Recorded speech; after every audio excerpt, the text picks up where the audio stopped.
Bill मशरिक़ैनि व रब्बिल मग़रिबैन वस्सलातु वस्सलामु अला सय्यदिल कौनैन व अला आलिहि व अस्हाबिहि फाज़ु फ़िद्दारैन अम्मा बअद फ़अऊज़ु बिल्लाहि मिनश शैतानिर रजीम बिस्मिल्लाहिर रहमानिर रहीम क़ाल अल्लाहु तबारक व तआला फ़िल क़ुरआनिल मजीद वल फ़ुरक़ानिल हमीद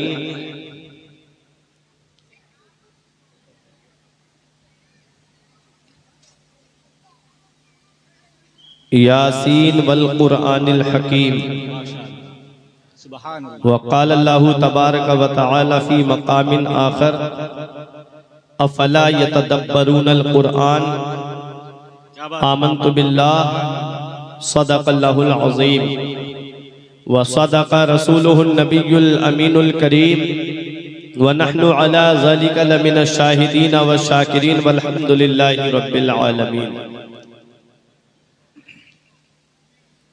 आइए हज़रात, हम और आप मिलकर सबसे पहले मुस्तफ़ा जाने रहमत शम्ए बज़्मे हिदायत नौ शहे बज़्मे जन्नत काबे के बदरुद्दुजा तैयबा के शम्सुद्दुहा दाफ़िए जुमला बला शाफ़िए रोज़े जज़ा जिस नबी की अज़मत व शान को बयान करते हुए हुज़ूर शेख सादी शिराज़ी अलैहि रहमा फरमाते हैं कि वस्फ़त कुनत सादिये ना तमाम अलैका सलात नबी वस्सलाम। वो नबी जिनकी अज़मत व शान को बयान करते हुए मेरा इमाम फरमाता है, सरवर कहूँ के मालिको मौला कहूँ तुझे, सरवर कहूँ के मालिको मौला कहूँ तुझे, बागे खलील का गुले ज़ेबा कहूँ तुझे, तेरे तो वस्फ़ ऐबे तनाही से है बरी, हैरा हूँ मेरे शाह मैं क्या क्या कहूँ तुझे। आखिर रज़ा ने ख़त्म सुखन इस पे कर दिया, खालिक का बंदा खल्क का आका कहूँ तुझे। वो नबी जिनकी अज़मत व शान को बयान करते हुए मेरे पीरो मुर्शिद हुजूर ताजुश शरिया फ़ख्रे अज़हर फरमाते हैं, जहाँ में उनकी चलती है वो दम में क्या से क्या कर दें, जहाँ में उनकी चलती है वो दम में क्या से क्या कर दें, ज़मी को आसमां कर दें, सुरैया को सरा कर दें, फिजा में उड़ने वाले यूना इतराएं निदा कर दें, वो जब चाहें जिसे चाहें उसे फरमा रवा कर दें। तमाम लोग मोहब्बत व अकीदत के साथ गुम्बद खजरा की जानिब लौ लगाकर दुरूद पाक की डालियां मोहब्बत की थालियों में इस उम्मीद पे सजा कर पेश करें कि जमाने से मुसलसल दर्द सुबह शाम मिलता है, दुरूद पाक पढ़ लीजिए बहुत आराम मिलता है। पढ़िए बावाज़े बुलंद, अल्लाहुम्मा सल्ली अला सय्यिदना व मौलाना मुहम्मदिन व बारिक वसल्लिम सलातन व सलामन अलैका या रसूल अल्लाह सल्लल्लाहु ताला अलैहि वसल्लम। मिंबर नूर पे आप देख रहे हैं तशरीफ फरमा जुमला उलमाए किराम शोराए ज़मीन एहतराम। मैं सबके नाम लूँ तो एक शायर का वक्त इसी में हो जाएगा, तो मैं ये सब मेरे सर का ताज है। परवरदिगार सबको सलामत रखे। पहली बार इस इलाके में आना हुआ है। इस इलाके में जब भी कोई तारीख होती है तो सिर्फ नियत यही रहती है कि सरकार मुजाहिद मिल्लत का फैजान लेने के लिए जा रहे हैं। अल्लाह तबारक व तआला सरकार मुजाहिद मिल्लत के फयूज़ो बरक़ात से हम सबको माला माल फरमाए। एक शेर और पूरी तकरीर उसी पे कि बख्शिश की राह मोमिनो आसान बना लो, बख्शिश की राह मोमिनो आसान बना लो, अपने लिए निजात का सामान बना लो। और दुनिया की किताबों पे नजर बाद में रखना, बच्चों को पहले हाफिज़े कुरान बना लो। सुभान अल्लाह, सुभान। दुनिया की किताबों पे नजर बाद में रखना, बच्चों को पहले हाफिज़े कुरान बना लो। जो भी रसूले पाक पे कुर्बान हो गया, मरने के बाद खुल्द का मेहमान हो गया, अल्लाह की रहमत ने उसे गोद में लिया जिसका भी बच्चा हाफिज़े कुरान हो गया। अल्लाह की रहमत ने उसे गोद में लिया जिसका भी बच्चा हाफिज़े कुरान हो गया। ये जश्न दस्तारे हिफ्ज़े कुरान है। ठीक है, मेरा एक उसूल रहता है कि जिस ताल्लुक से प्रोग्राम होता है मैं तकरीर भी उसी मौजू पर ही करता हूँ। आज ये बताऊंगा कि कुरान की तालीम जरूरी क्यों है। ये आज हमने सोच रखा है ना कि कुरान की तालीम हासिल ना करके हम दुनियावी तालीम हासिल करेंगे तो क्या कामयाब हो जाएंगे। बस इतना बताना है आज की तकरीर में। अदब व एहतराम के साथ बैठे ये उलमाए किराम तशरीफ फरमा है। ये हमारे नकीब अहले सुन्नत फ़ख्रे नकाबत हज़रत अल्लामा मौलाना सिराज ताबानी साहिब किबला, जो अपने वक्त के बेहतरीन आलिम भी हैं और बेहतरीन नकीब भी है और बेफजले ही ताला बेहतरीन खतीब भी है। अल्लाह तबारक व तआला ने कई फनों से इनको नवाजा है।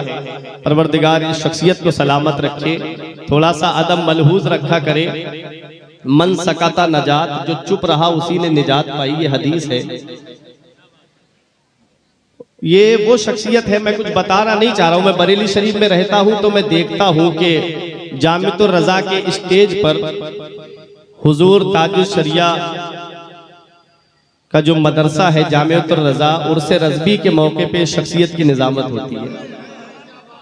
बहुत बड़ी बात हो गई। वहां तो खतीबों को 2 मिनट 3 मिनट का वक्त मिलता है, वहां नकीब को कोई टोकने वाला नहीं है। लेकिन अल्लाह ताला सबको सलामत रखे। आप लोग मोहब्बत दिल में रखा करें। मन अहब्बल इल्म वल उलमा, हदीस है, मन अहब्बल इल्म वल उलमा लम तुक्तब खतियतु हयात। मेरे आका ने फरमाया जो इल्म से और उलमा से मोहब्बत करे, जो इल्म और उलमा से मोहब्बत करे, उसकी जिंदगी भर गुनाहे सगीरा नहीं लिखे जाते। लेकिन मोहब्बत होना चाहिए, ये नहीं कि सामने मोहब्बत का दिखावा किया और पीछे जाकर के उसी आलिम की बुराई करना शुरू कर दी। दिल में सच्ची मोहब्बत होनी चाहिए हजरात। तो आज ये प्रोग्राम कुरान करीम को हिफ्ज किया है, जश्न दस्तारे हिफ्ज कुरान के ताल्लुक से है। अब आप सुने, कुछ नसीहत की बातें आएंगी। दुआ है मौला पहले मुझे, बाद में आपको अमल करने की तौफीक अता फरमाए। अब जहन को करीब कीजिए। कुरान है क्या? कुरान को अगर हम क़रा यक़राउ क़रअन व क़िराअतन से मुश्तक़ माने तो इसके माना आते हैं ऐसी किताब जिसकी बार बार तिलावत की जाए, जिसकी हर बार तिलावत की जाए, जिसकी तिलावत कभी बंद ना हो। अब आप दुनिया की किताबें ले ले, चाहे कोई भी किताब हो, लेकिन इतनी नहीं पढ़ी जाती है जितना कुरान पढ़ा जाता है। कोई भी किताब आप एक बार सुनेंगे, दोबारा आपका दिल नहीं करेगा कि उस किताब को सुने। कोई भी किताब आप एक बार पढ़ करके रख दीजिए, दोबारा आपका दिल नहीं करेगा कि उस किताब को हम पढ़े या सुने। लेकिन वह मेरे कुरान, तेरी अजमत का कोई जवाब नहीं, तेरी शान का कोई जवाब नहीं, तेरी बुलंदी का कोई जवाब नहीं, तेरी अजमत का कोई जवाब नहीं। कुरान करीम जितना पढ़ा जाता है, दुनिया में कोई किताब इतनी नहीं पढ़ी जाती है। 5 वक्त की नमाज में कुरान की तिलावत होती है। बच्चा पैदा हो तो कुरान की तिलावत होती है, किसी का इंतकाल हो जाए तो कुरान की तिलावत होती है, कोई नया मकान बनाए तो घर में कुरान पढ़वाता है, कोई नई गाड़ी खरीद के लाए तो उसके अंदर बिठा करके कुरान पढ़वाता है। ये कुरान वो अल्लाह की किताब है। अगर इसको क़रा यक़राउ क़रअन व क़िराअतन से मुश्तक़ माने तो इसके माना आते हैं ऐसी किताब जिसकी बार बार तिलावत की जाए, जिसकी हर बार तिलावत की जाए, जिसकी तिलावत कभी बंद ना हो। और कुरान को क़रा यक़राउ क़रअन से व क़िराअतन से मुश्तक़ माने तो इसके माना आते हैं मिलाने वाली, इसके माना आते हैं जमा करने वाली।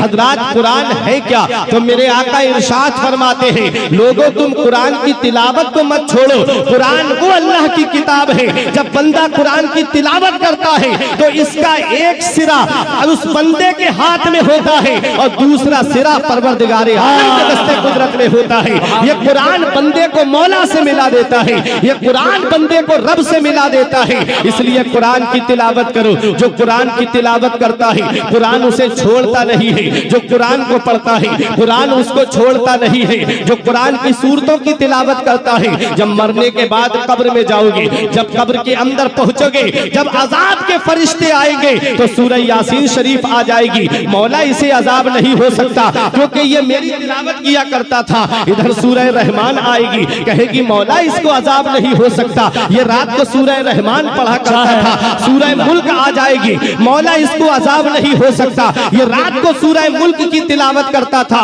हजरात जब कुरान की तिलावत हम करेंगे तभी तो अजाब कब्र से महफूज रहेंगे। जब हम कुरान पढ़ेंगे तभी तो हमारी कब्र में आराम होगा। आज हर काम के लिए हमारे पास वक्त है, मोबाइल चलाने के लिए हमारे हमारे पास वक्त है, फिल्में देखने के लिए वक्त है, गाने सुनने के लिए वक्त है। 2.5 घंटे की फिल्में ये कौम बैठ करके देख लेती है, लेकिन 15 मिनट कुरान की तिलावत नहीं करती, 10 मिनट कुरान की तिलावत नहीं करती। इतना याद रखना प्यारे मुसलमानों, मदीने वाले मुस्तफा इरशाद फरमाते हैं, अल गिनाओ युंबितुन निफाक फिल कल्ब, गाना दिल के अंदर ऐसे निफाक उगा देता है, कमा युंबितुल माउ ज़रआ, जैसे पानी घास को उगा देता है, ऐसे ही गाना दिल के अंदर निफाक पैदा करता है, गाना दिल के अंदर निफाक उगा देता है। जब दिल के अंदर निफाक उग जाता है तो फिर ना तो नमाजों में दिल लगता है, ना रोजे रखने में दिल लगता है, ना उलमा की बातें सुनने में दिल लगता है, ना तो फिर अच्छी महफिलों में उसका दिल लगता है।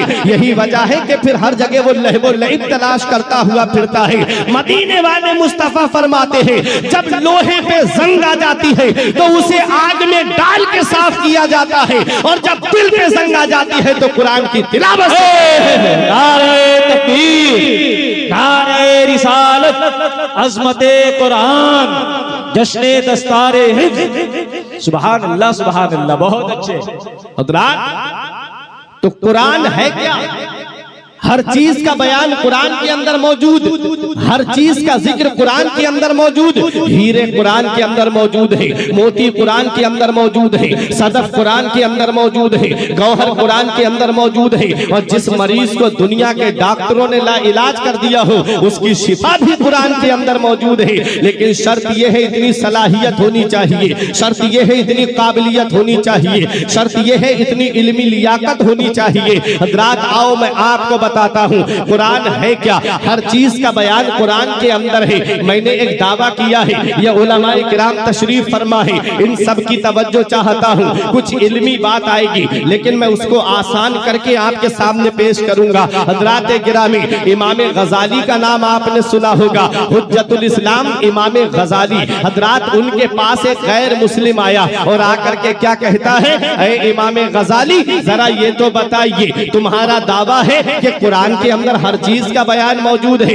इमाम गजाली ने आयत पढ़ के सुनाई, वला रत्बिन वला याबिसिन इल्ला फी किताबिन मुबीन, कोई खुश्कोतर चीज ऐसी नहीं जिसका जिक्र कुरान के अंदर मौजूद ना हो। वो कहता है ठीक है, मैंने तुम्हारा दावा मान लिया, लेकिन आप मुझे ये बताइए, मैंने कुरान को जब पढ़ा तो मैंने कुरान के अंदर सितारों की चाल का जिक्र पढ़ा, जो सितारे आसमान में चलते हैं उनकी चाल का जिक्र मैंने कुरान के अंदर पढ़ा। ये कौन कह रहा है? ये मुसलमान नहीं कह रहा है, एक गैर मुस्लिम कह रहा है। और किससे? अपने वक्त के हुज्जतुल इस्लाम से कह रहा है, इमाम गजाली से कह रहा है। क्या कह रहा है कि मैंने कुरान पढ़ा तो उसमें सितारों की चाल का जिक्र मैंने पढ़ा। इमाम गजाली हैरत से चेहरा देखने लगे कि तूने कुरान में पढ़ा है? उसने कहा हाँ। फरमाया कौन सी आयत में तूने पढ़ा? कहता है मैं सूरह यासीन शरीफ की तिलावत कर रहा था, उसमें मैंने पढ़ा है, कुल्लुन फी फलकिन यस्बहून, हर चीज आसमान में तैर रही है, हर चीज आसमान में चल रही है, हर चीज आसमान में तैर रही है।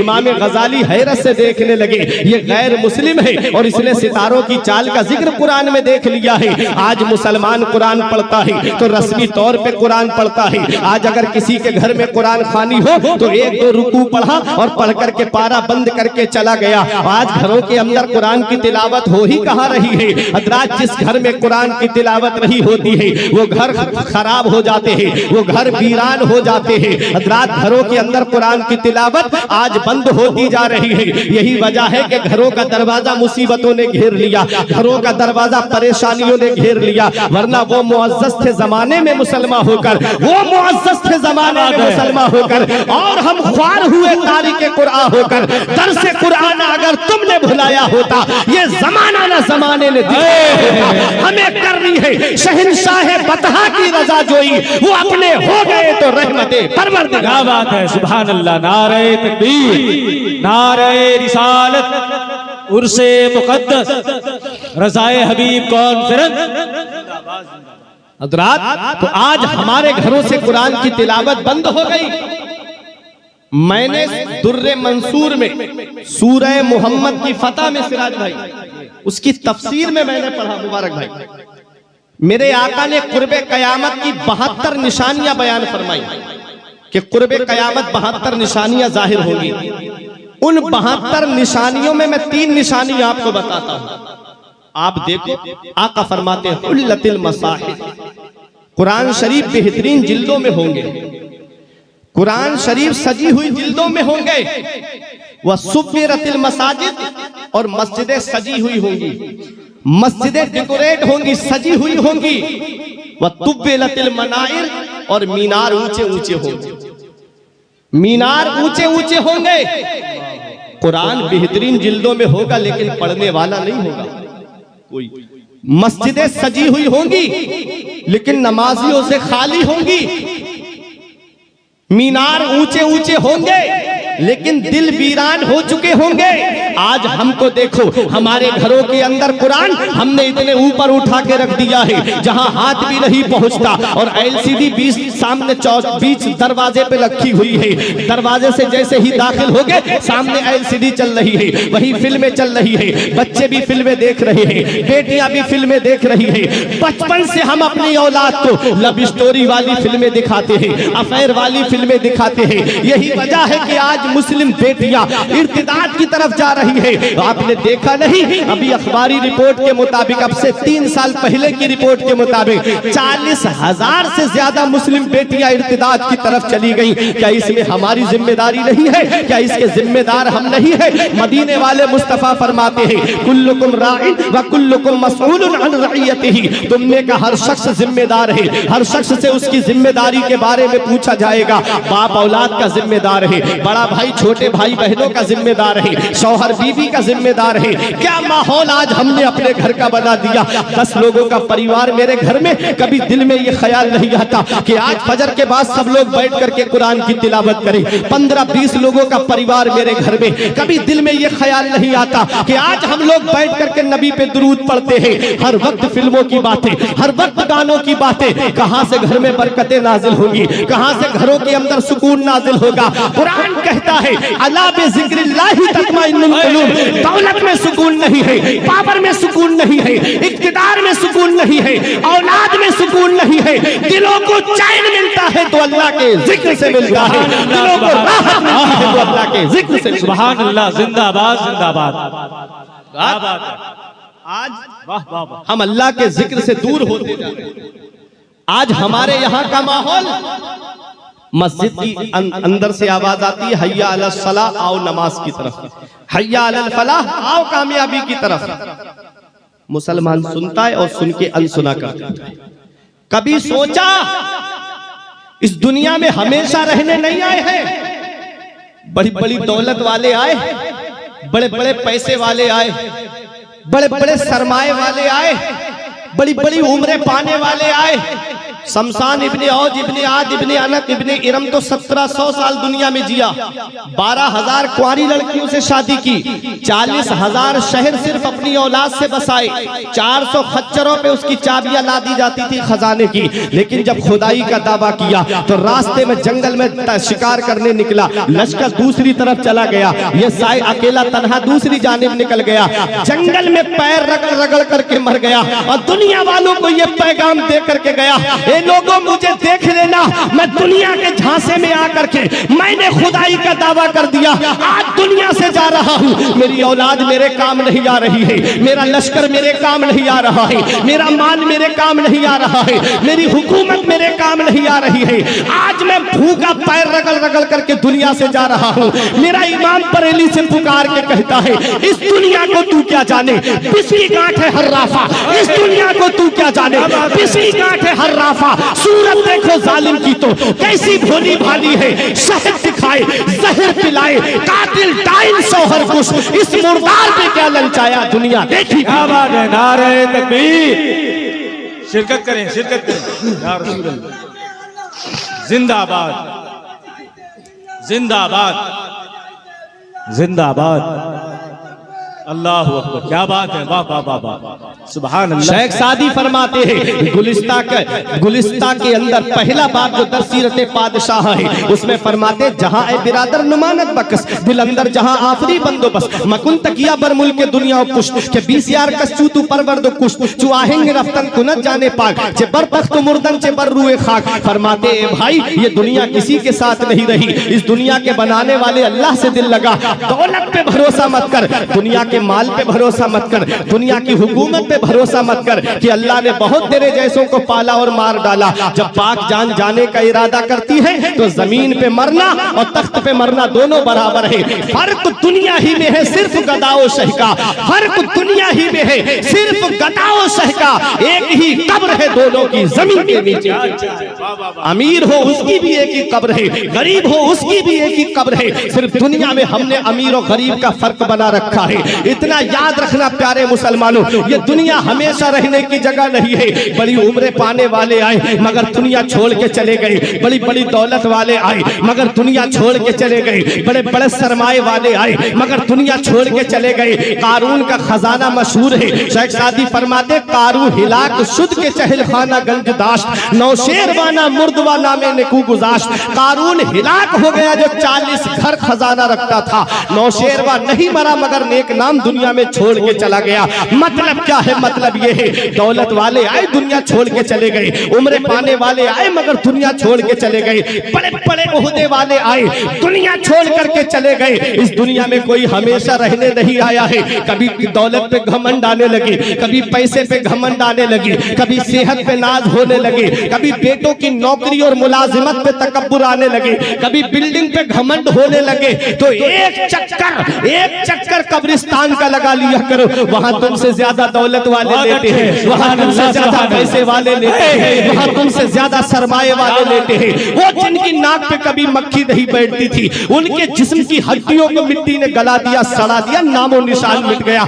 घमंड किस बात पे है? जब दौलत काम नहीं आती है, पैसा काम नहीं आता है, सरमाया काम नहीं आता है, तो जिंदगी किस तरह से हमें गुजारनी चाहिए? हमारे बुजुर्गों ने कहा है सबसे बड़ा अक्लमंद इंसान वो है जो अपनी नेकी खुद करके जाता है, और सबसे बड़ा बेवकूफ इंसान वो है जो अपनी नेकी दूसरों पे डाल के जाता है। अभी जिंदगी की सांसें चल रही है, अभी तुम्हारी जिंदगी की डोर चल रही है। उनको देखो जो कब्रिस्तान में लेटे हैं, तमन्ना कर रहे हैं मौला एक बार दुनिया में भेज दे, कभी सजदे से सर नहीं उठाएंगे। तुम्हारे पास तो जिंदगी की सांसें मौजूद है, फिर भी मस्जिदें हमारी खाली हो गई। हमने सिनेमा हॉल आबाद कर दिए, आज मस्जिदें हमारी वीरान हो गई। ये जलजले यूं ही नहीं आते हैं, ये परेशानियां यूं ही नहीं आती है, ये जमीनें यूं ही नहीं फटती है। अरे ये परेशानियां यूं ही नहीं आती है, ये सैलाब यूं ही नहीं आता है, ये तूफान यूं ही नहीं आता है। वमा असाबकुम मिन मुसीबतिन फबिमा कसबत ऐदीकुम। इंसान को अल्लाह की तरफ से कोई मुसीबत नहीं पहुंचती है मगर उसके हाथों की करतूत होती है। जब गुनाह ज्यादा होने लगते हैं, जब अय्याशियां ज्यादा होने लगती है, जब लोगों को सताना आम हो जाता है, तब अल्लाह का अजाब इस दुनिया पे आता है। और जब अल्लाह का अजाब आता है तो अल्लाह की पकड़ से कोई छुड़ाने वाला नसीब नहीं होता है। इसलिए उस रब की बारगाह में झुक जाओ, तुम्हारे पास जिंदगी की सांसें मौजूद है। अब भी आ जाओ, मस्जिद के दरवाजे खुले हुए हैं। लॉकडाउन में सीना तान के कहते थे मौलाना साहब नमाज मस्जिद के अंदर ही आकर के पढ़ेंगे, और जब से लॉकडाउन खुला मस्जिद के दरवाजे हम भूल गए। नारे रिसालत मसलके आला हजरत उलमाए अहले सुन्नत अज़मते कुरान। न जाने कितने इमामों का हिसाब कर दिया सिर्फ इस बात को लेके कि चंद लोगों की परमिशन थी जो पहले आ गए, वो मस्जिद में आ गए, दरवाजा बंद कर दिया गया। तो ये कह के हिसाब किया गया इमामों का कि इमाम साहब ने अपने करीबी लोगों को पहले बुला करके नमाज पढ़ा दी, जुमे की या ईद की नमाज बुला करके पढ़ा दी। कितने इमामों के हिसाब कर दिए गए मेरे सामने आज भी बात है। मैं तुम चलो बरेली शरीफ में तुम्हें दिखा सकता हूँ कितने इमामों ने बेचारों ने मस्जिद छोड़ करके कारोबार शुरू किए लेकिन कामयाब न हो सके। आज मेरी कौम की हालत, मेरी हमने अपने इमामों की, अपने पेशवा की वो हालत कर दी है। इतना याद रखना प्यारे मुसलमानों, जो कौम अपने पेशवा की ताजीम करना भूल जाती है, जो कौम अपने अकाबिर का अदब व एहतराम भूल जाती है, उस कौम का नाम जल्दी सफाए हस्ती से मिटा दिया जाता है। आज ये मदरसे तुम क्या समझ रहे हो? ये मदरसे इस्लाम का सुतून है। जिस दिन ये मदरसे बंद हो गए कोई नमाज जनाजा पढ़ाने वाला तक नहीं मिलेगा, कोई मुसल्ले पे खड़ा होने वाला तक नहीं मिलेगा। इसलिए सबकी नजरें मदरसे पे टिकी हुई है। थे, क्यों ना इन मदरसों को स्कूल में कन्वर्ट करा दिया जाए। ना यहाँ से हाफिज कुरान पैदा होंगे, ना इस कौम को जो है वो अजीम सिपाही मिलेगी। तुम तारीख उठा करके देख लो, ये मदरसा वो जगह है जहाँ जहाँ से मदरसे बंद हुए इस्लाम कमजोर पड़ता चला गया। जहाँ जहाँ मदरसों में ताले लगे वहाँ वहाँ से इस्लाम तक कमजोर होता चला गया। देखो जब देखो गरनाता स्पेन की सरजमीन पर 700 साल मुसलमानों ने हुकूमत की। जब आखिरी बादशाह अबू अब्दुल्ला ने फर्डिनेंड के सामने हथियार डाल दिए, क्यों? क्योंकि मुसलमान आपस में लड़ गए थे। कोई खानदान के नाम पे लड़ा, कोई बिरादरी के नाम पे लड़ा, कोई अपने बिरादरी के नाम पे, कोई दौलत के नाम पे। जब आपस में इख्तिलाफ हुआ तब मुसलमानों पे फर्डिनेंड ने हमला किया। अबू अब्दुल्ला बादशाह जो है वो उसकी ताब ना ला सका, उसने मुआहिदा कर लिया और फर्डिनेंड ने उसके बाद में पूरे स्पेन गरनाता पे कब्जा कर लिया। तब अबू अब्दुल्ला ने आखिरी खुतबा पहाड़ी पे चढ़ के दिया था, ऐ मेरी कौम में तेरा गुनहगार हूँ, मुझ हो सके तो अपने इस बेटे को माफ कर देना। आज के बाद तुम अपने बेटे को नहीं देखोगे। उसके बाद पहाड़ियों में चला गया, रूपोश हो गया। फर्डिनेंड ने सबसे पहले मदरसे बंद कराए, खानकाहें बंद कराई, खानकाहें और मसाजिद बंद कराई। कई साल तक वहां पर कोई इस्लाम का नाम लेने वाला तक नहीं था। इसलिए अपने कीमती पैसे को इन मदारिस में खर्च करो। अभी मैंने देखा चंद दिनों पहले एक फिल्म रिलीज हुई, 3-3 हजार के टिकट खरीद करके ये मुस्लिम कौम उस फिल्म को देखने के लिए गई। अफसोस होता है इस कौम पर कि जब इनकी अमीरी देखना हो तो इनकी ब्याह शादियों को देख लो, जब इनकी अमीरी देखना हो तो इनके गुनाहों के शौक को देख लो, और जब इनकी गरीबी देखना हो तो इनके मदरसों को देखो, इनकी मस्जिद के इमामों को। नारे तकबीर, नारे रिसालत, मसलके आला हजरत। सुभान अल्लाह, सुभान अल्लाह।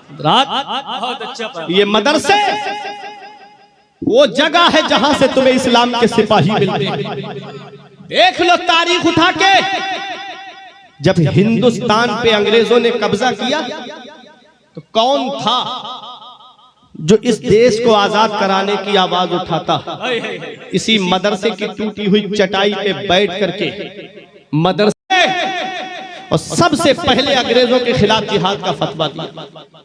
जब दिल्ली की जामा मस्जिद में खिताब करते थे तो गैर मुस्लिम कहते थे इस मस्जिद के अंदर से ईंटें निकाल दो दीवार से, ताकि हम उस मुजाहिद को देख ले जिसने हमारे देश को आजाद कराने की आवाज उठाई।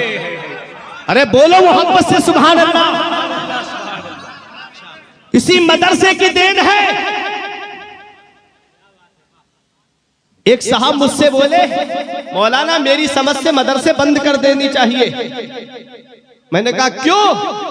कहा मदरसों में कुछ नहीं होता। मैंने कहा ठीक है मदरसे बंद कर दिए जाए, मेरी एक बात सुनो। बोले बताओ। मैंने कहा जब तुम्हारा इंतकाल हो तो मरने से पहले ये वसीयत करके जाना कि मेरे जनाजे की नमाज फला वकील साहब या इंजीनियर साहब पढ़ाएं। बोले मौलाना कैसी बात करते हो, वो कैसे पढ़ाएंगे? जब मुझे जनाजे की नमाज याद नहीं तो उन्हें कहां से याद होगी? मैंने कहा जिस दिन ये मदरसे बंद हो गए ना, उस दिन मुर्दे ऐसे ही रखे रह जाएंगे। कफन कितना कटना चाहिए, मर्द को कितने कपड़े दिए जाते हैं, औरत को कितने दिए जाते हैं, कोई बताने वाला तक नहीं मिलेगा। क्या बात है।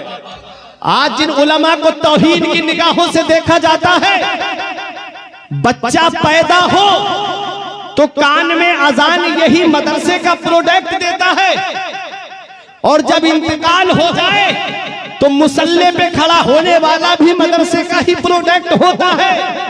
अरे जो मदरसा छोड़ करके कॉलेज की तरफ जाते हैं वो सलमान रुश्दी बन जाते हैं। जो मदरसा छोड़ करके कॉलेज की तरफ जाती है वो तस्लीमा नसरीन बन जाती है, और जो मदरसे में जाता है वो अपने वक्त का सिद्दीक़ अकबर बन जाता है, फारूक आज़म बन जाता है। अरे दूर क्यों जाते हो? जो मदरसा जाता है वो वक्त का गौसे आज़म बन जाता है, जो मदरसा जाता है वो गरीब नवाज बन जाता है, जो मदरसा जाता है वो अपने वक्त का मुजद्दिद आज़म आला हजरत बन जाता है।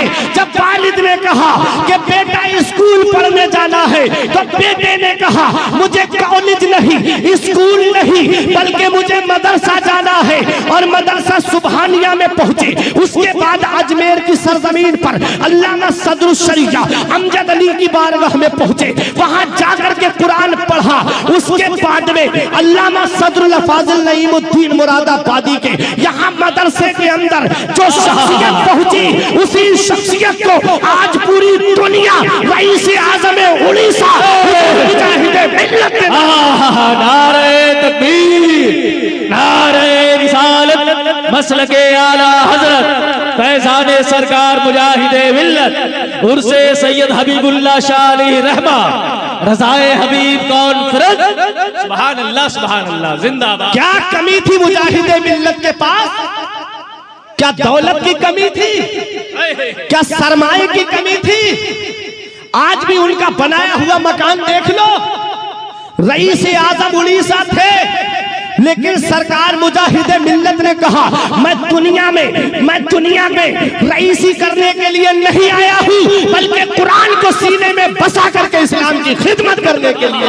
सुभान अल्लाह। और इतना याद रखना, जो नमाजें छोड़ के मरता है उसका नाम मिटा दिया जाता है, जो जुआ खेल के मरता है उसका नाम मिटा दिया जाता है, जो चोरी करके मरता है उसका नाम मिटा दिया जाता है, जो अय्याशी करके मरता है उसका नाम मिटा दिया जाता है, जो जिना करके जाता है उसका नाम खत्म हो जाता है, और जो कुरान पढ़ के दुनिया से जाता है लोग उसे याद करते रहते हैं। जो दीन का परचम उठा करके इस दुनिया से जाता है लोग उसको याद करते रहते हैं। आज किस तरह मसरूफियत का दौर है, किसी को किसी के लिए वक्त नहीं है। लेकिन आज देखो, अगर इंतकाल हो जाए तो आदमी उसी वक्त आता है जब जनाजे की नमाज तैयार होगी, और जब शादी हो आदमी उसी वक्त पहुंचता है जब खाना तैयार होता है। मैंने पूछा पहले क्यों नहीं आए? बोले मौलाना कारोबार चल रहा है, मेरी दुकानें चल रही है, मैं काम छोड़ के नहीं आ सकता।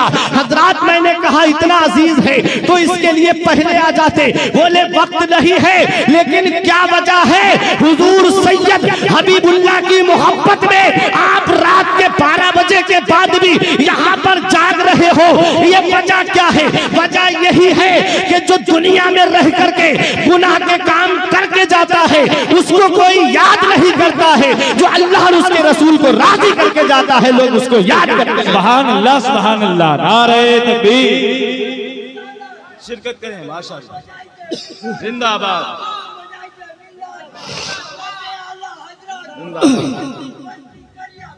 ताज शरिया, ताज शरिया, ताज शरिया, जिंदाबाद, जिंदाबाद। क्या बात है, सुभान अल्लाह। कुरान जिस सीने में आ जाए वो सीना मुमताज हो जाता है। अरे ये कुरान पढ़ने वाले ही तो हैं जिन्हें आज पूरी दुनिया याद कर रही है। तुमने क्या समझा? आपसे मैं पूछूं एक बात, ये जितनी यूनिवर्सिटी है इनकी उम्रें कितनी है? कितनी उम्रें हैं इनकी यूनिवर्सिटी की? हजरत तो बड़ा अच्छा लगेगा। देखिए, कोई भी यूनिवर्सिटी जो है वो 500 साल से ज्यादा उसकी उम्र नहीं है, 500 साल से नीचे है। एक यूनिवर्सिटी थी, वो भी पहले मदरसा था, जामिया अजहर, वो भी पहले मदरसा था, यूनिवर्सिटी की शक्ल अब इख्तियार की है। तो जब कोई यूनिवर्सिटी नहीं थी तो कोई आर्किटेक्ट भी नहीं होगा, कोई एमटेक भी नहीं होगा, कोई बीटेक भी नहीं होगा, क्योंकि ये तो यूनिवर्सिटी का प्रोडक्ट है ना। जब कोई यूनिवर्सिटी नहीं तो कोई इंजीनियर भी नहीं होगा। मैं कुरान बताना चाहता हूं, कुरान है क्या? अरे जब कोई यूनिवर्सिटी नहीं तो कोई इंजीनियर नहीं, लेकिन उस वक्त में भी ताजमहल बन रहा था, उस वक्त में भी कुतुब मीनार बन रहा था, उस वक्त में भी दिल्ली की जामा मस्जिद तामीर हो रही थी। किसने नक्शा पास किया? तो तुम्हें कहना पड़ेगा ये मदरसे की टूटी हुई चटाई पे बैठ करके एक कुरान पढ़ने वाले की देन है, जिसपे आज पूरा हिंदुस्तान फख्र कर रहा है। सितम सह के भी चुप है, ये वफादारी हमारी है। जिद पे घर आ जाए तो सरदारी हमारी है। कुतुब मीनार, ताजे आगरा या लाल किला हो, बहुत इतरा रहे हो, ये सब फनकारी हमारी है। समझे? ये कुरान पढ़ने वाले की देन है।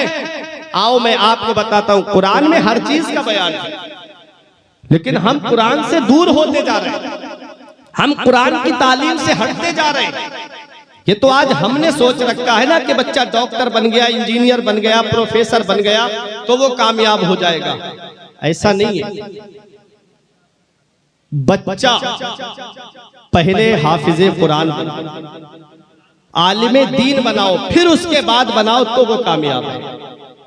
वरना जिसकी तालीम पे लाखों रुपए खर्च किए जाते हैं, जिसकी तालीम पे करोड़ों रुपए खर्च किए जाते हैं, बाप ने जिसकी तालीम पे इतना पैसा खर्च किया, इंतकाल का वक्त आया, उसने कहा बेटा मेरी रूह नहीं निकल रही है, जरा सूरह यासीन पढ़ के सुना दे।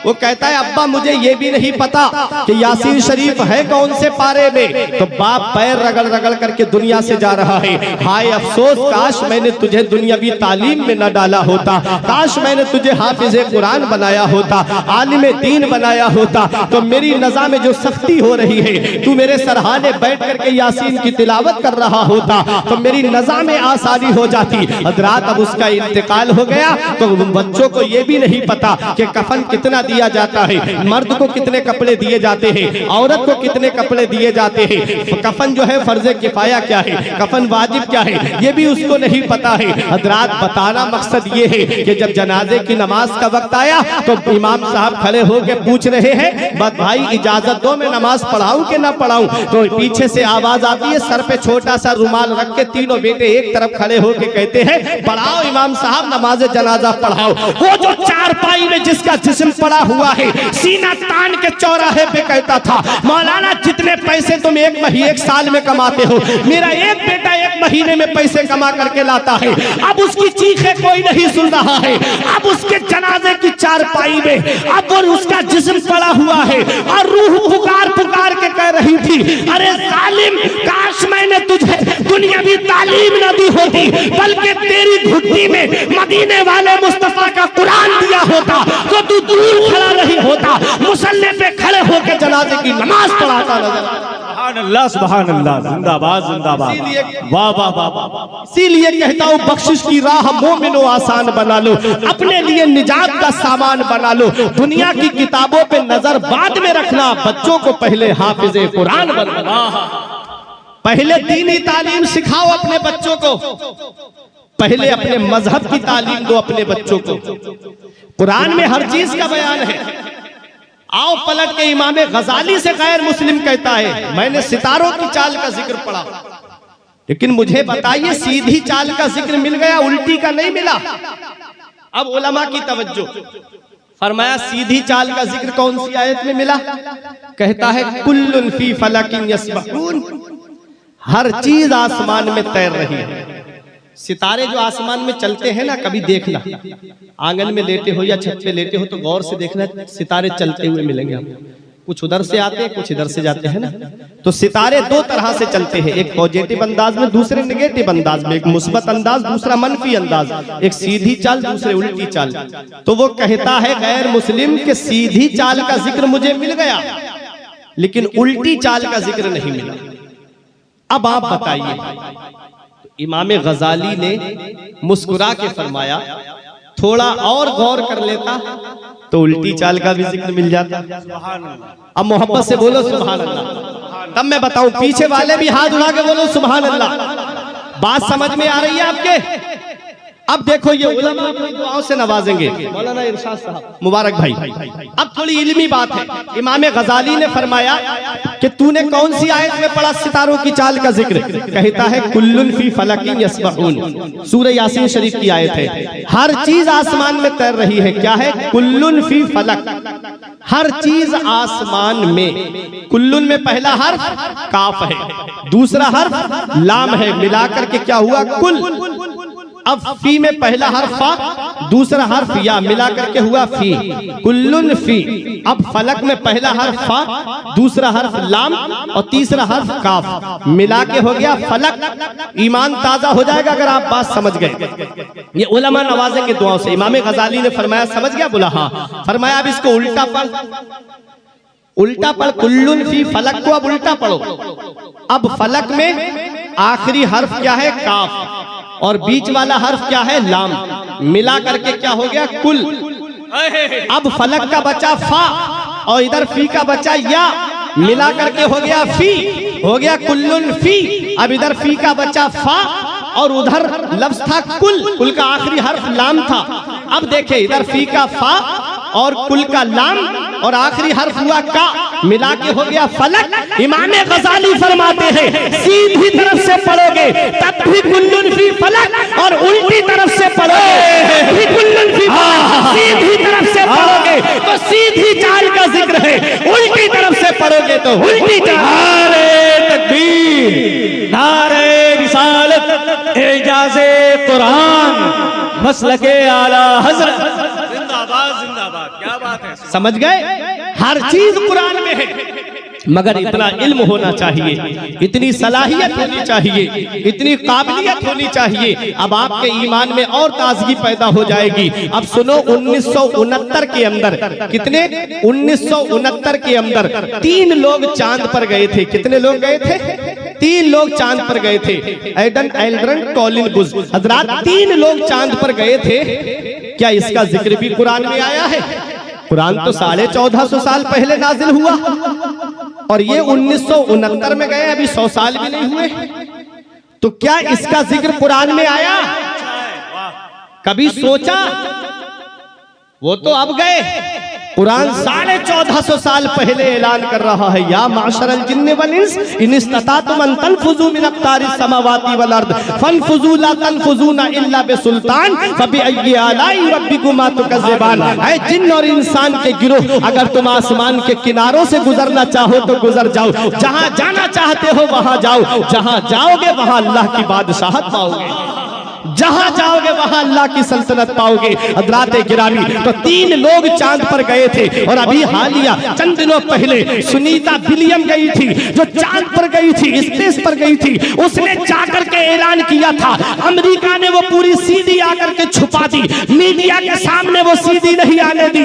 उसने आकर के ऐलान किया था कि जब मैं पहुंची तो मैंने जमीन की तरफ झांक करके देखा तो सारी दुनिया में मुझे अंधेरा नजर आ रहा था, सिर्फ 2 जगह से रोशनी आ रही थी, एक खानाए काबा से आ रही थी और दूसरी मदीना मुनव्वरा से आ रही थी। नारे तकबीर, नारे रिसालत, अज़मते इस्लाम, मसलके आला हज़रत, उर्से मुक़द्दस। ये हमारा मजहब है, ये हमारा कुरान है।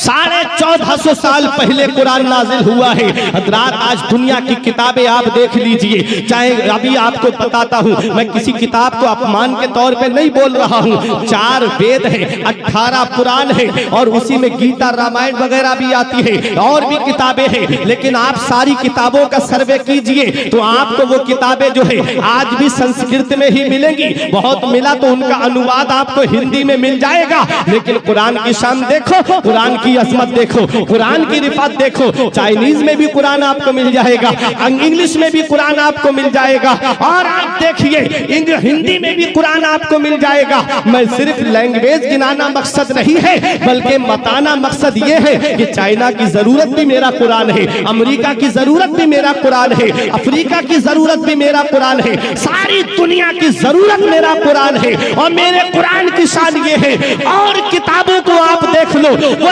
हिंदुस्तान के बाहर ना जा सकी। और कुरान नाजिल हुआ है मक्के में, कुरान नाजिल हुआ है मदीने में। जब कुरान नाजिल हुआ तो इंटरनेट का जमाना नहीं था, मीडिया का जमाना नहीं था, सैटेलाइट का जमाना नहीं था, अखबार का जमाना नहीं था। मैंने कुरान से पूछा, ये कुरान जरा ये बता, जब तू नाजिल हुआ था तो इंटरनेट का जमाना नहीं, मीडिया का जमाना नहीं, सैटेलाइट का जमाना नहीं, अखबार का जमाना नहीं, फिर तू पूरी दुनिया में कैसे फैल गया? तो कुरान जवाब देता है, अगर इंटरनेट के जरिए चला होता, अमेरिका के ईसाई ने पीछा किया होता, अगर .com के जरिए चला होता, रूस के मजूसी ने ताक़ुब किया होता, अगर अखबार के जरिए फैला होता, तो भारत के पत्रकार ने कुछ का कुछ लिख दिया होता। मैंने कहा फिर फैला कैसे है? तो ईमान ताजा हो जाएगा। ये जश्न दस्तारे हिफ्ज़े कुरान है, उलमा की तवज्जो। कुरान जवाब देता है, इंटरनेट के जरिए नहीं फैला हूँ, मीडिया के जरिए नहीं फैला हूँ, सैटेलाइट के जरिए नहीं फैला हूँ, अखबार के जरिए नहीं, हाफिज़े कुरान के जरिए। शिरकत कर ले, माशाअल्लाह, जिंदाबाद जिंदाबाद, वाह वाह वाह वाह। जिंदाबाद। अल्लाह, क्या बात है। कुरान हुफ्फाज़े किराम के जरिए, हुफ्फाज़े किराम के जरिए फैला है। सिराज भाई ने 10 मिनट का टाइम मांगा था, 1 घंटा हो गया शायद के। अल्लाह, जो वक्त दिया गया था मुझे 1 घंटे का वक्त दिया गया शायद, और लोगों का भी ख्याल करना है मुझे। बहुत अल्लाह अल्लाह आपको सलामत रखे। देखें कुरान, हम कुरान से दूर हो गए, इसीलिए आज जमाने में हम रुसवा हो गए। वो मुअज़्ज़ज़ थे जमाने में मुसलमान होकर, और हम ख्वार हुए तारिके कुरान होकर। दरसे कुरान अगर हमने भुलाया होता, ये जमाना ना जमाने ने दिखाया होता। तो कुरान पढ़ो, अपनी औलाद को पढ़ाओ, खुद भी अच्छे काम करो, औलाद को भी अच्छे काम करने के लिए कहो। तो कुरान जो फैला है ये हुफ्फाज़े किराम के जरिए फैला है। रब फरमाता है नहनु नज़्ज़लना ज़िक्रा व इन्ना लहू लहाफ़िज़ून, हमने कुरान को नाजिल किया है, हम ही कुरान की हिफाजत फरमाने वाले हैं। लहाफ़िज़ून का तसव्वुर बता रहा है कि हुफ्फाज़ के जरिए कुरान की हिफाजत की जाएगी। और आपको मैं बता दूं, दुनिया की सारी मशीनों पे आप पाबंदी लगवा दो। तवज्जो दे आप मेरी तरफ, कागज पे पाबंदी लगवा दीजिए, और जितने कुरान पाक पूरी दुनिया में है इज्जत के साथ उठा करके आप उसको एक जगह रख दीजिए और रूम को लॉक कर दीजिए, ताला लगा दीजिए, ठीक है। अब उसके बाद आप कहिए क्या कोई ऐसा है कि जैसा कुरान मेरे नबी पे नाजिल हुआ था वैसा आज हमको कोई पढ़ के सुना दे? तो बरेली जाने की जरूरत नहीं है, इसी धामनगर में हजारों हुफ्फाज़े किराम तुम्हारे सामने आके कहेंगे कि हम सुना सकते हैं। ये हमारे कुरान की शान है, ये हमारे कुरान का एजाज है। कुरान वो अल्लाह की किताब, इसमें हर चीज का बयान मौजूद। अब ये उलमा मचलेंगे। मैंने कहा ना 1969 में 3 लोग चांद पर गए, क्या इसका जिक्र कुरान में आया? तो देखो कुरान की आयत करीमा, वल कमर इज़्ज़त तसक लतरकबुन्ना तबकन अन तबक फमा लहुम ला युमिनून। देखो मेरे कुरान ने 1450 साल पहले बता दिया कि लोग चांद पर जाएंगे, ये भी बता दिया 3 लोग जाएंगे, और कुरान ने ये भी बता दिया मुसलमान नहीं बल्कि गैर मुस्लिम जाएंगे। ये मेरे कुरान की शान है। कुरान कहता है वल कमर इज़्ज़त तसक, माहे कामिल की कसम, चांद की कसम से पूरा हो, लतरकबुन्ना तबकन अन तबक। ये लतरकबुन्ना रुकूब मस्दर से बना, और रुकूब मस्दर के माना आते हैं किसी चीज पे सवार होके जाना। रुकूब मस्दर के माना आते हैं किसी चीज पे सवार होके जाना। किस पे सवार होकर गए? मिशन अपोलो 11 पे सवार होके गए। ये आज हमने अपनी तारीख को भुला दिया। देखो मिशन अपोलो 11 पे सवार होकर गए। कभी तुमने सोचा ये सबसे पहला हवाई जहाज किसने बनाया? कभी तुमने सोचा ये सबसे पहला कागज किसने बनाया? कभी तुमने सोचा ये सबसे पहली घड़ी किसने बनाई? तो ये अमेरिका की देन नहीं है, ये जर्मन की देन नहीं है, बल्कि सबसे पहला हवाई जहाज ये एक मुसलमान ने बनाया है। मस्जिद कुर्तुबा के अंदर बैठ करके सबसे पहला हवाई जहाज बनाने वाले को हजरत अब्बास बिन फरनास कहते हैं। सुभान अल्लाह, सुभान अल्लाह, जिंदाबाद। सबसे पहला हवाई जहाज एक मुसलमान ने बनाया, और वो उड़ा भी। और किस चीज से तसव्वुर लिया? जब आका मेराज को तशरीफ ले गए, उस तसव्वुर से हवाई जहाज बनाया उसने।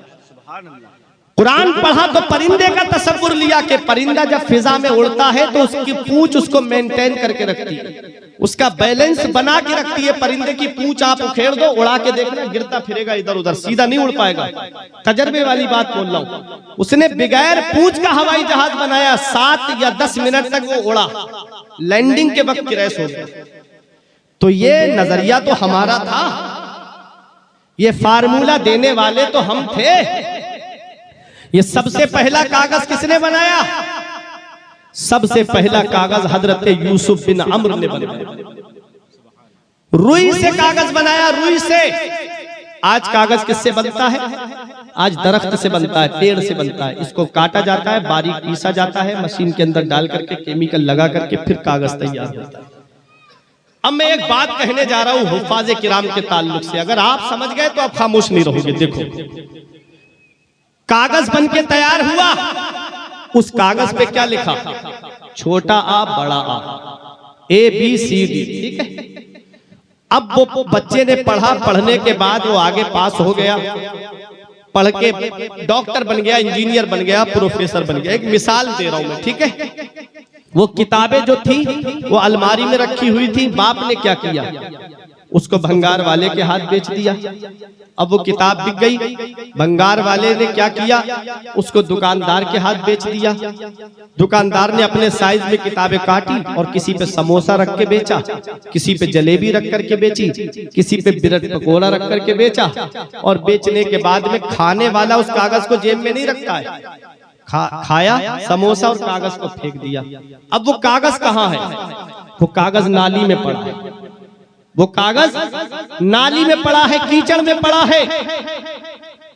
जिसने बनाया वो कीचड़ में, और बनने वाला AC रूम में बैठा है, आईफोन चला रहा है, फॉर्च्यूनर कार से घूम रहा है, आगे पीछे बॉडीगार्ड घूम रहे।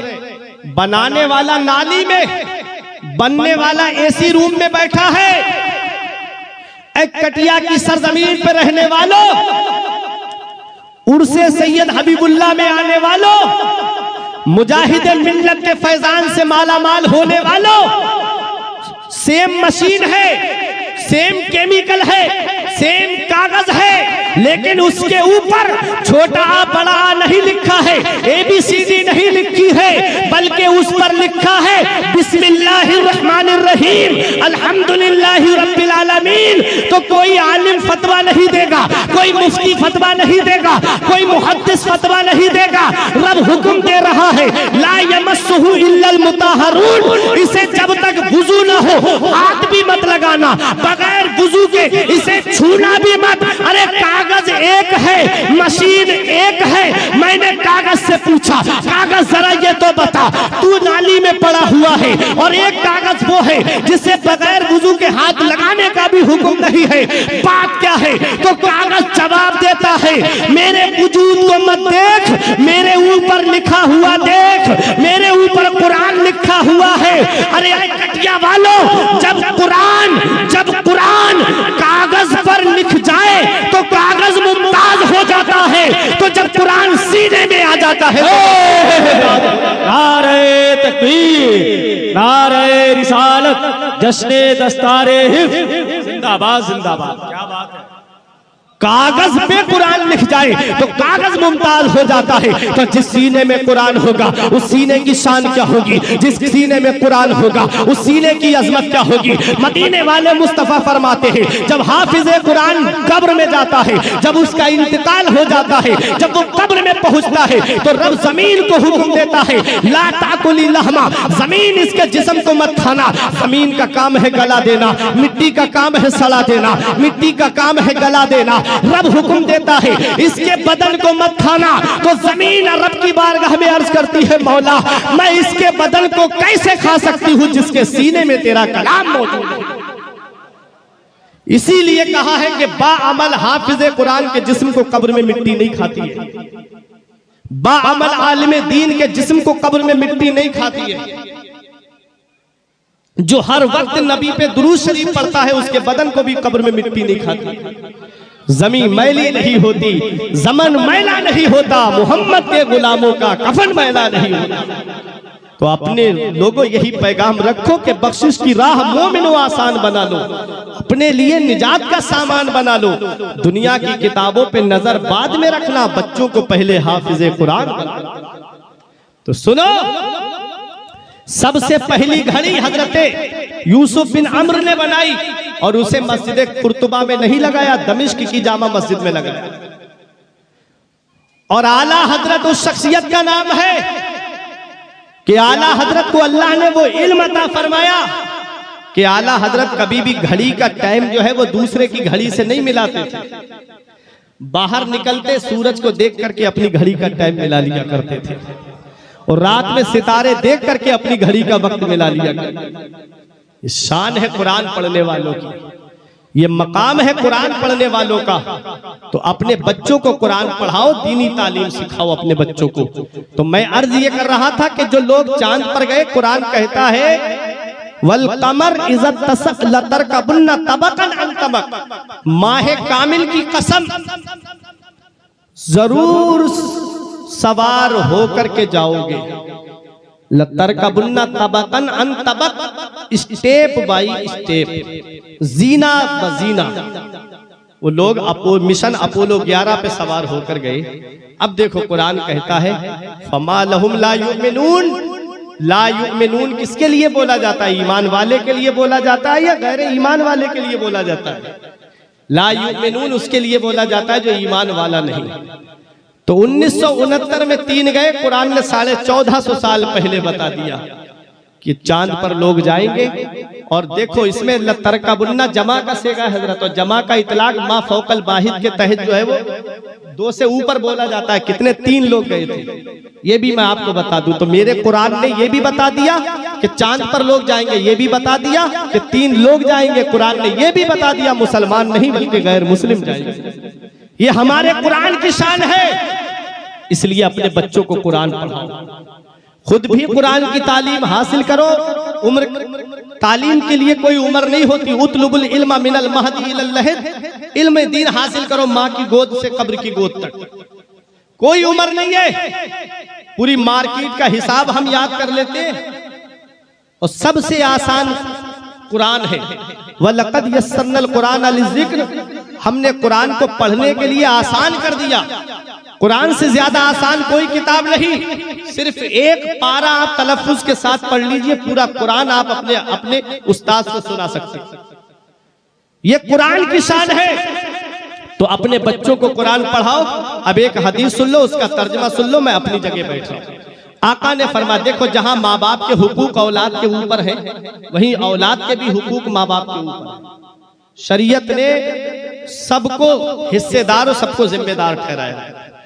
मेरे आका फरमाते अद्दिबू औलादकुम अला सलासे खिसाल, अपनी औलाद को 3 बातें सिखाओ।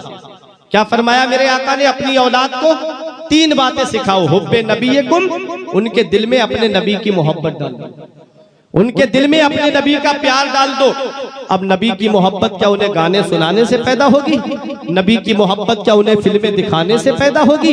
नबी की मोहब्बत क्या उनको बचपन से गेम खिलाने से पैदा होगी? नहीं। नबी की मोहब्बत कैसे पैदा होगी? नबी की मोहब्बत, पहले नबी की अजमत बताओ। खाना खाने के लिए औलाद बैठे तो बताओ बेटा ये जो खाना खा रहे हो ना, ये मदीने वाले मुस्तफ़ा के सदके में मिला है। ये दोनों आलम के मालिक व मुख्तार का सदका है बेटा जो आज खाना खा रहे हो। खाते हैं तेरे दर का, पीते हैं तेरे दर का, पानी है तेरा पानी, दाना है तेरा दाना। तब बेटा कहेगा अब्बा उस नबी की और बातें बताओ। जिसके दिल में नबी की मोहब्बत होती है उसके ईमान को कोई लूट नहीं सकता। जिसके दिल में नबी की मोहब्बत होती है उसके ईमान को कोई हिला नहीं सकता। आका फरमाते अपनी औलाद के दिल में अपने नबी की मोहब्बत डाल दो। और मोहब्बत कब डालना है? क्या 20 साल का हो जाएगा तब? क्या 25 साल का हो जाएगा तब? नहीं, बचपन ही से उसके दिल में नबी की मोहब्बत डालनी है। बचपन ही से उसे नबी की मोहब्बत की तरफ लेके आना है कि बेटा नबी से सच्ची मोहब्बत करना है। दूसरी बात आका फरमाते वह हुब्बे अहले बैत ही, और मेरे अहले बैत की मोहब्बत उनके दिल में डाल दो, मेरे अहले बैत का प्यार उनके दिल में डाल दो।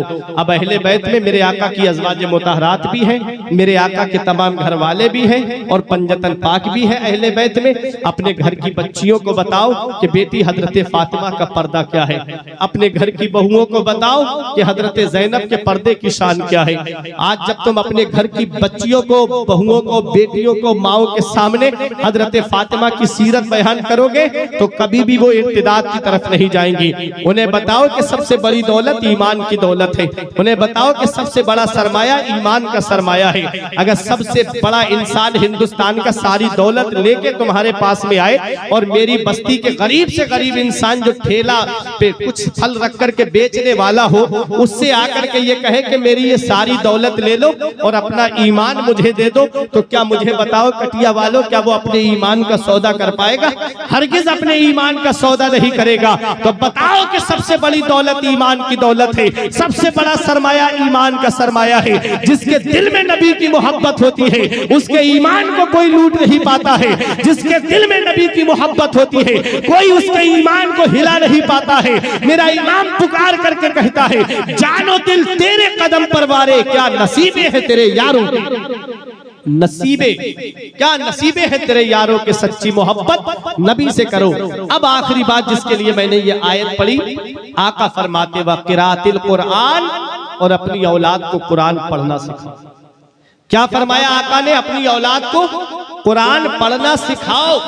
ये अद्देबू अम्र का सेका है, और अम्र जो है वो कभी कभी वजूब के लिए भी आता है। ये माँ बाप के ऊपर औलाद का हक है कि वो अपनी औलाद को कुरान पढ़ना सिखाए। इमाम गजाली फरमाते, अगर कुरान पढ़ना नहीं सिखाया अपनी औलाद को, तो ये औलाद कयामत के दिन अपने बाप को रब की बारगाह में खींच के लाएगी और कहेगी, मौला मेरा बाप मुझे भूखा रखता ये गवारा था, मेरा बाप मुझे नंगा रखता ये गवारा था, इसने मुझे कुरान की तालीम नहीं सिखाई, न मुझे पढ़ने के लिए मदरसा भेजा, जिसकी वजह से न मैं हलाल समझ पाया, न हराम समझ पाया, न जायज समझ पाया, न नाजायज समझ पाया। आज मुझे जहन्नम में जाने का सबब बन गया मेरा कुरान ना पढ़ना। तो आज मैं तन्हा नहीं जाऊंगा, बल्कि अपने बाप को अपने साथ जहन्नम में लेकर। बताओ, दौलत औलाद के लिए जमा की, सरमाया औलाद के लिए जमा किया, पैसे औलाद के लिए जमा किए, क्या हुआ? मरने के बाद वही औलाद जहन्नम में ले जाने का जरिया बन गई। क्या अच्छा होता कि हम अपनी औलाद को कुरान पढ़ना सीखते, क्या अच्छा होता कि हम अपनी औलाद को कुरान की तालीम सिखाते। और जब औलाद कुरान पढ़ जाती, जब उसके सीने में कुरान होता, तो वो औलाद खुद भी नेक काम करती, और जितने लोगों को हुक्म देती वो सब नेक काम करते। तो जिसने कुरान पढ़ना अपनी औलाद को सिखाया है, या अपनी औलाद को मदरसा भेजा है, वो जहां जहां दीन का काम करता, माँ बाप को अल्लाह ताला कब्र के अंदर उसका सवाब बताता।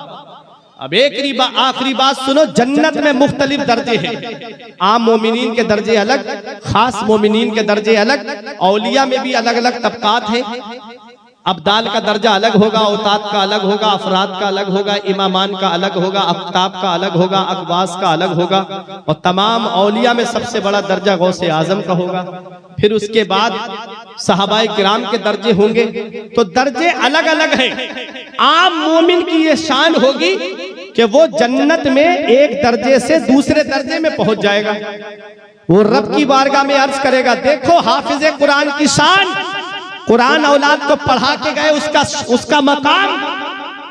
वो कहेगा, मौला मैं तो उस दर्जे में था, मेरा प्रमोशन कैसे हो गया? या रब्बे ऐना ली हाजा, मौला ये सब मेरे लिए कैसे हो गया? रब फरमाएगा, इस्तिग़फ़ारे वलदे का लक, तेरे बेटे के तेरे लिए दुआए मग़फ़िरत करने की वजह से हुआ है। तेरा बेटा तेरे लिए जमीन पे दुआए मग़फ़िरत कर रहा है, वो वहां तेरे लिए मग़फ़िरत की दुआ मांग रहा है, मैंने तेरे दर्जे यहां बुलंद कर दिए।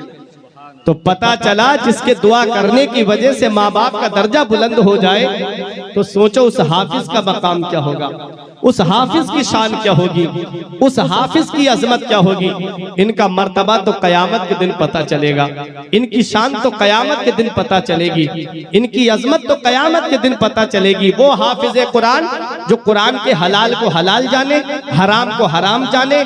मेरे आका फरमाते हैं, वो अपने परिवार के 10 ऐसे लोगों की शफाअत कराएगा जिनके ऊपर जहन्नम वाजिब हो चुकी होगी, जिनके लिए जहन्नम का टिकट कर चुका होगा कि इन्हें जहन्नम में जाना ही है।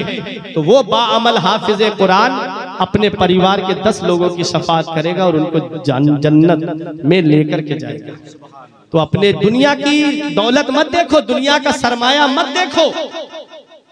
हमने 50,000 की तनख्वाह पाने वाले को परेशान देखा है, और 5,000 की तनख्वाह पे गुजर बसर करने वाले इमाम को हमने खुशहाल देखा। वो राज़िक है, गिज़ा कीड़ों को देता है, वो पत्थर में भटकता फिरता है इंसान को रोजी के चक्कर में। उड़ाने भर हवाओं में या लगा गोते समंदर में, मिलेगा बस वही जितना के लिखा है मुकद्दर। जितना अल्लाह ने तकदीर में लिखा है उतना ही मिलेगा। तो ये अपने बच्चों को मदरसा भेजो, दीनी तालीम की तरफ भेजो, कुरान पढ़ाओ अपने बच्चों को। क्यों? क्योंकि मरने के बाद कोई किसी के काम नहीं आता है। कुरान औलाद पढ़ी हुई होगी तो दुआ करेगी, रब्बना ग़फ़िरली वले वालिदैया वलिल मुमिनीना यौम यक़ूमुल हिसाब। ये अल्लाह मुझे बख्श दे, मेरे माँ बाप को बख्श दे और तमाम मोमिनीन को बख्श दे। तो कुरान पढ़ाओ, दीनी तालीम अपनी औलाद को सिखाओ। मैंने आयत पढ़ी, वल कुरानिल हकीम, हिकमत वाले कुरान की कसम। कुरान हकीम है। हम हकीमों से इलाज कराने जाते हैं कि नहीं कराने जाते? बीमार पड़ गए डॉक्टर के पास जाते हैं, हकीमों के पास जाते हैं, हमारा इलाज कर दो। कुरान भी तो हकीम है। कभी हमने अपना इलाज कुरान से कराया? हमने कभी कुरान से पूछा कुरान हमारा इलाज कर दे? तो तुम कहोगे मौलाना हमारे अंदर बीमारी क्या है? तो बीमारी झूठ बोलने की बीमारी, गीबत करने की बीमारी, चुगलखोरी करने की बीमारी, उलमा की तौहीन करने की बीमारी, जिनाकारी की बीमारी, शराब नोशी की बीमारी, जुआ खेलने की बीमारी। कभी कुरान से पूछा कुरान इसकी सजा क्या है? झूठ बोलने वाले की सजा क्या है? तो कुरान कहता है लानतुल्लाहि अलल काज़िबीन, झूठ बोलने वालों पर अल्लाह की लानत। हमने कहा कुरान जुआ और शराब क्या है? तो कुरान कहता है इन्नमल खमरु वल मैसिरु रिज्सुम मिन अमलिश शैतान, जुआ और शराब दोनों शैतानी काम है। हमने कभी कुरान से पूछा कि कुरान जो चुगलखोरी करता है, गीबत करता है, इधर की उधर करता है, उसकी क्या सजा है? तो कुरान कहता है कि जो किसी की गीबत करता है उसकी सजा कुरान बताता है। क्या तुम अपने मुर्दा भाई का, मरे हुए भाई का गोश्त खाना पसंद करोगे? भाई मर गया, उसका कोई हिस्सा काट के गोश्त दिया जाए, कहा जाए कि क्या खा लो इसे, क्या खाना पसंद करोगे? कुरान कहता है फक्करिह तुमूहु, तुम उसे नापसंद करोगे, उसे बुरा जानोगे। कुरान कहता है तो अपने भाई की गीबत करना कैसे पसंद कर लेते हो? उसकी बुराई करना कैसे पसंद कर लेते हो? हमने कहा कुरान हमको रहना कैसे चाहिए? तो कुरान कहता है इन्नमल मुमिनूना इख्वा फअस्लिहू बैना अखवैकुम, मोमिन मुसलमान आपस में भाई भाई है। अगर आपस में झगड़ा हो जाए, ना इत्तेफाकी हो जाए, फअस्लिहू बैना अखवैकुम, तो उन दोनों भाइयों को मिला दो, उनमें सुलह करा दो, और सुलह में खैर है। हम अपना इलाज कुरान से कराने जाए ना, जो कुरान से इलाज कराता है वो न जमीन पे रुसवा होता है, न जमीन के नीचे परेशान होगा, और न मैदान महशर में परेशान होगा। अफला यतदब्बरूनल कुरान, क्या कुरान में गौर व फिक्र नहीं करते? हर चीज कुरान में है, हर चीज का बयान कुरान के अंदर है। बख्शिश की राह मोमिनो आसान बना लो, अपने लिए निजात का सामान बना लो। दुनिया की किताबों पे नजर बाद में रखना, बच्चों को पहले हाफिजे, बोलो बच्चों को पहले हाफिजे पढ़ाओगे अपने बच्चों को। आधी रोटी खाइए, बरकाती पैगाम है, आधी रोटी खाइए, बच्चों को पढ़ाइए। तालीम होगी, एजुकेशन होगा, शिक्षा होगी उनके पास में, तभी वो सरदारी कर पाएंगे, वरना गुलामी के अलावा कोई चारा नहीं। इल्म हासिल कराइए, अपनी औलाद को पढ़ाइए, परेशानी में वक्त गुजार लीजिए, 2-3 टाइम ना खा के 2 टाइम खाइए, लेकिन बच्चों को पढ़ाइए। तालीम अपने बच्चों को दो, शिक्षा अपने बच्चों को दो। पहले अपने मजहब की तालीम उन्हें सिखाओ, कुरान और हदीस की तालीम उन्हें सिखाओ, ताकि वो अपना ईमान बचा सके, अपना अकीदा बचा सके। और कुरान से पूछो नमाज ना पढ़ने वालों की सजा क्या है? तो कुरान कहता है जहन्नम में कुछ लोग पहुंचेंगे तो दूसरे जहन्नमी पूछेंगे तुम जहन्नम में कैसे आए? वो कहेंगे नहनो लम नकुन मिनल मुसल्लीन, हम नमाज नहीं पढ़ते थे, हम नमाज नहीं पढ़ते थे, इसलिए आज हम जहन्नम में आए। मेरे अजीजों, हम दुनिया में आए ही नमाज पढ़ने के लिए हैं, हमें पैदा ही इबादत के लिए किया है। अल्लाह ने अपनी इबादत के लिए हमें पैदा किया। वमा खलक़तुल जिन्ना वल इंसा इल्ला लियअबुदून, रब फरमाता है मैंने जिन्नात और इंसान को सिर्फ अपनी इबादत के लिए पैदा किया है। उस रब की इबादत करो, अपने रब की बारगाह में झुक जाओ। जो कौम रब की बारगाह में झुकती है, फिर सारी दुनिया उसके सामने झुकती है। जो कौम रब की बारगाह में नहीं झुकती है, फिर वो सबके सामने झुकती हुई नजर आती है। बख्शिश की राह मोमिनो आसान बना लो, अपने लिए निजात का सामान बना लो। दुनिया की किताबों पे नजर बाद में रखना, बच्चों को पहले हाफिज कुरान बना लो। ये जिंदगी सवारिए दिलशाद कीजिए, लम्हात जिंदगी के ना बर्बाद कीजिए। जब मकसद हयात इबादत खुदा की है, पढ़िए नमाज कटिया वालों और मस्जिद आबाद कीजिए। सभी के सामने एक दिन जरूर आता है। ये हुस्न फानी है लेकिन गुरूर आता है। किसी क्रीम से पाउडर से कुछ नहीं होता, नमाज पढ़ने से चेहरे पे नूर आता है। किसी क्रीम से पाउडर से कुछ नहीं होता, नमाज पढ़ने से चेहरे पे नूर आता है। हक नुमाई से कभी दूर नहीं हो सकता, गैर के सामने मजबूर नहीं हो सकता। जो लगाता है चेहरे पे वुजू का पानी, उसका चेहरा कभी बेनूर नहीं हो सकता। जो लगाता है चेहरे पे वुजू का पानी, उसका चेहरा कभी बेनूर नहीं हो सकता। तेरे आमाल ऐसे हो जहां में नाम हो जाए, तेरा हर लफ्ज उम्मत के लिए पैगाम हो जाए। बना किरदार को बेमिसल उस मंजिल पे पहुंचा दे कि तुझको गैर देखे काइल इस्लाम हो जाए। परवरदिगार आलम की बारगाह में दुआ है, मेरे कुछ अर्ज करने में सबकत लिसानी की वजह से या बतकाज़ा बशरियत कोई गलती हो गई हो, मौला मुझे माफ फरमाए। अस्तगफिरुल्लाह रब्बी मिन कुल्ले ज़ंबि व अतूबु इलैहि। कलमा ये पढ़ ले, ला इलाहा इल्लल्लाहु मुहम्मदुर रसूलुल्लाह सल्लल्लाहु अलैहि वसल्लम। आज आपने वो रिकॉर्ड तोड़ दिया कि लोग कहते थे कि उड़ीसा में तकरीर को नहीं सुनते हैं, शायरों को सुनते हैं। बेफजले ही ताला सब लोग बैठे रहे। अल्लाह सबको सलामत रखे। रही कली तो फूल खिलेंगे, जिंदगी बाकी रही कटिया वालों तो फिर मिलेंगे। अस्सलाम वालेकुम।